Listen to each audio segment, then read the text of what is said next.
कोंडागांव नारायणपुर सीमा पर नक्सली मुठभेड़ जारी बताई जा रही है। 13 लाख रुपए के 2 इनामी नक्सलियों को ढेर कर दिया गया है। AK-47 राइफल समेत कई हथियार भी बरामद हुए और इलाके में सर्च ऑपरेशन भी जारी बताया जा रहा है। बैक टू बैक लाल आतंक पर प्रहार, और वो भी ऐसे एरिया, ऐसे क्षेत्र जो नक्सल गढ़ माने जाते थे। कोंडागांव नारायणपुर सीमा पर एक बार फिर से नक्सली मुठभेड़ देखने को मिली है। 13 लाख रुपए के 2 इनामी नक्सलियों को ढेर कर दिया गया है। AK-47 राइफल समेत कई हथियार भी बरामद हुए हैं, यानी कि जो बताते हैं कि आखिर कितने भयंकर यहाँ पर नक्सली वास कर रहे थे। और इस इलाके में सर्च ऑपरेशन अभी भी जारी है। हो सकता है कि और भी तमाम चीजें, सामग्री या फिर नक्सलियों के शव बरामद हो पाए। अभियान के दौरान कल दिनांक 15 अप्रैल को शाम से लेकर अनेक बार माओवादी एवं सुरक्षा बल के बीच में मुठभेड़ हुई। मुठभेड़ के उपरांत इलाका का सर्चिंग में 2 माओवादियों का डेड बॉडी रिकवर की गई थे। दोनों माओवादियों का शिनाख्ती डिविजनल कमेटी मेंबर हल्दर एवं एरिया कमेटी मेंबर रामे के रूप में हुआ। हल्दर के ऊपर 8 लाख इनाम एवं रामे के ऊपर 5 लाख इनाम पूर्व से घोषित है। मुठभेड़ स्थल से एक AK-47 एवं अन्य आर्म्स एम्युनिशन भी बरामद की गए थे। आसपास इलाका में अभी भी सर्चिंग अभियान जारी है। तो आईजी बस्तर पी सुंदरराज को सुना आपने जो जानकारी दे रहे हैं कि इनमें से एक नक्सली 8 लाख रुपए का इनामी नक्सली था, दूसरा 5 लाख का था, यानी कि 13 लाख रुपए के 2 इनामी नक्सलियों को ढेर कर दिया गया है। AK-47 राइफल समेत हथियार भी बरामद हुए हैं। ऐसे में आपको 2 तस्वीरें दिखाते हैं।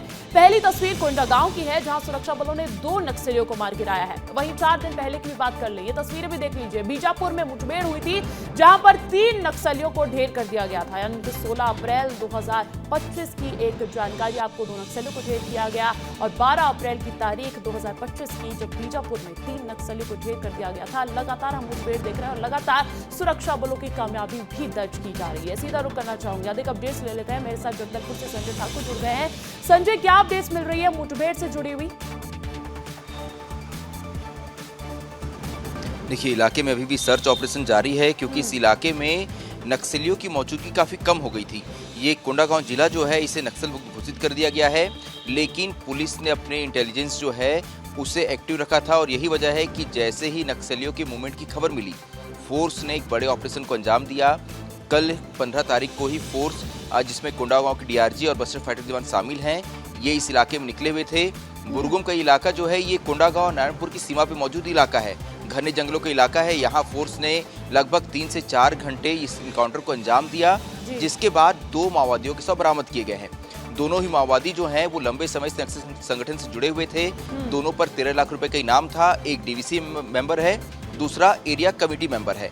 ये मुठभेड़ तब हुई है जब प्रदेश के मुखिया बस्तर में ही हैं और नक्सलवाद के खात्मे को लेकर और बस्तर के विकास को लेकर बड़ी बैठकें ले रहे हैं।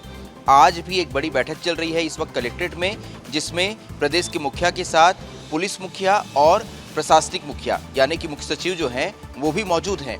तो ऐसे समय में अगर इस तरह के इनकाउंटर होते हैं तो कहीं ना कहीं ये बात साफ होती है कि सरकार का एजेंडा बहुत क्लियर है। सरकार चाहती है कि जल्द से नक्सलवाद खत्म हो बस्तर से, और जैसे ही नक्सलवाद खत्म हो वैसे ही सरकार का एजेंडा क्लियर है। संजय बने रहेगा मेरे साथ। सरकार खुद बस्तर में मौजूद है। बड़ी खबर दर्शकों को बता दें, उसके बाद इस पर भी अपडेट्स लेंगे आपसे। जगदलपुर से आपको बड़ी खबर बता दें कि बस्तर संभाग स्तरीय समीक्षा बैठक शुरू हो गई है। CM विष्णुदेव साय की अध्यक्षता में बैठक शुरू की गई है। कलेक्ट्रेट में बस्तर संभाग स्तरीय समीक्षा बैठक शुरू हो गई है। डिप्टी CM विजय शर्मा, मुख्य सचिव अमिताभ जैन भी मौजूद बताए जा रहे हैं। बस्तर संभाग के आयुक्त, सभी जिलों के कलेक्टर, SP भी मौजूद है। शासन की योजना, उनके क्रियान्वयन की यहाँ पर समीक्षा हो रही है। बड़ी खबर यह हो जाती है, एक तरफ बस्तर से नक्सलवाद निकाला जा रहा है तो विकास लाने की तैयारी की जा रही है, और बस्तर में नक्सलगढ़ में संभाग स्तरीय समीक्षा बैठक शुरू हो गई है। CM विष्णुदेव साय की अध्यक्षता में बैठक शुरू हुई है। कलेक्ट्रेट में बस्तर संभाग स्तरीय समीक्षा बैठक शुरू हो गई है।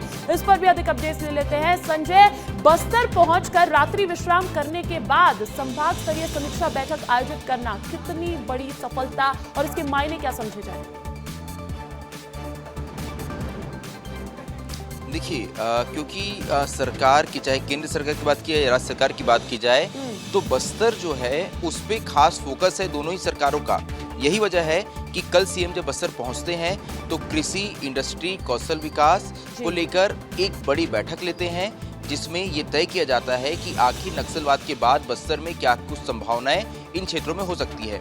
इसके बाद आज नक्सलवाद के खात्मे को लेकर और अंदरूनी इलाकों में विकास को लेकर एक बैठक आयोजित की गई है, जिसमें पुलिस मुखिया मौजूद हैं, प्रशासनिक मुखिया मुख्य सचिव मौजूद हैं, इसके साथ ही संभाग के सभी कलेक्टर और एसपी मौजूद हैं। ये सभी मिलकर आज इस बात पे चर्चा करेंगे कि आखिर बस्तर में विकास का रोड मैप कैसे तैयार किया जाएगा, साथ ही अंदरूनी इलाकों में जब विकास पहुंचेगा तो वहां किस तरह की चुनौतियां हैं, क्योंकि अब लड़ाई जो है नक्सलवाद के खिलाफ वो अपने अंतिम दौर में है। ऐसे में इस लड़ाई में क्या कुछ चुनौतियां आने वाली है और उन चुनौतियों से कैसे निपटा जाएगा, तो इन सारे मुद्दों को लेकर आज ये महत्वपूर्ण बैठक है। लगभग 3 घंटे कलेक्ट्रेट परिसर में बैठक चलेगी, जिसके बाद सीएम बाहर निकलकर बताएंगे कि इस बैठक में क्या कुछ तय किया गया, क्या कुछ एजेंडा निकलकर सामने आया है। तो महत्वपूर्ण बैठक है, इस पे हमें नजर रखनी होगी अंजलि, क्योंकि ये बैठक ही तय करेगी कि आने वाले 1 साल में बस्तर में नक्सलवाद के खिलाफ जो लड़ाई चल रही है, इस लड़ाई का रुख क्या होगा, साथ ही जब बिल्कुल, और खास करके जब 2026 में वो जो टारगेट रखा गया है वो टारगेट जब पूरा कर लिया जाएगा तो उसके आगे का रोड मैप क्या होगा। बहुत बहुत शुक्रिया तमाम जानकारी देने के लिए।